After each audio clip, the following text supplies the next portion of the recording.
மதிய உணவு திட்டத்தின் கீழ் வழங்கப்பட்டு வரும் உணவூட்டு செலவின தொகையை உயர்த்தி வழங்க முதலமைச்சர் மு.க.ஸ்டாலின் உத்தரவிட்டுள்ளார். விவரங்களோடு இணைகிறார் எமது செய்தியாளர் பாரிகார்த்திக். மேலும் விவரங்கள். வணக்கம். தமிழ்நாடு அரசால் செயல்படுத்தப்பட்டு வரும் மதிய உணவு திட்டத்தின் கீழ் குழந்தைகள் மையங்களில் பயன்படுத்தப்பட்டு வரும் 2 முதல் 6 வயது வரையுள்ள குழந்தைகளுக்கு தினசரி மதிய உணவு சமைப்பதற்காக வழங்கப்பட்டு வரும் உணவூட்டு செலவின தொகையை உயர்த்தி தற்போது தமிழ்நாடு முதலமைச்சர் திரு மு.க.ஸ்டாலின் அவர்கள் உத்தரவிட்டிருக்கிறார்.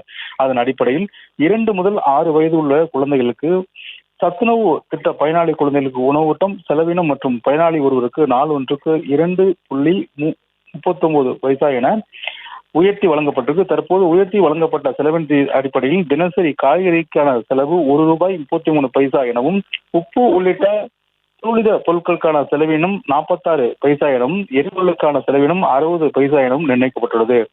உணவூட்ட செலவினம் மற்றும் வழங்கப்பட்டுள்ளது மற்றும் உற்பத்தி வழங்கப்பட்டுள்ள விவரங்களும் பல்வேறு அளவில் குழந்தைகளுக்கு மற்றும் படிக்கும் குழந்தைகளுக்கும் மகிழ்ச்சி ஏற்படுத்தியிருக்கிறது. ஏற்கனவே தமிழ்நாடு அரசின் சார்பில் இந்த காலை உணவு திட்டமானது மிகப்பெரிய வரவேற்பை பெற்று அதன் ஊழலாக நிறைய குழந்தைகள் பள்ளிக்கு வரும் சூழல் ஏற்பட்டிருக்கிறது. இதன் அடிப்படையிலே மேலும் ரூபாயை உயர்த்தி தற்போது தமிழ்நாடு அரசு உத்தரவிட்டிருக்கிறது.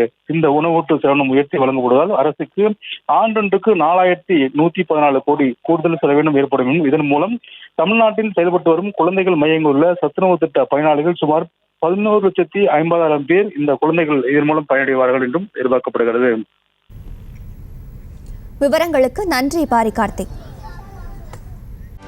செய்திகளை உடனுக்குடனும் துல்லியமாகவும் தெரிந்து கொள்ள சப்ஸ்கிரைப் பண்ணுங்க.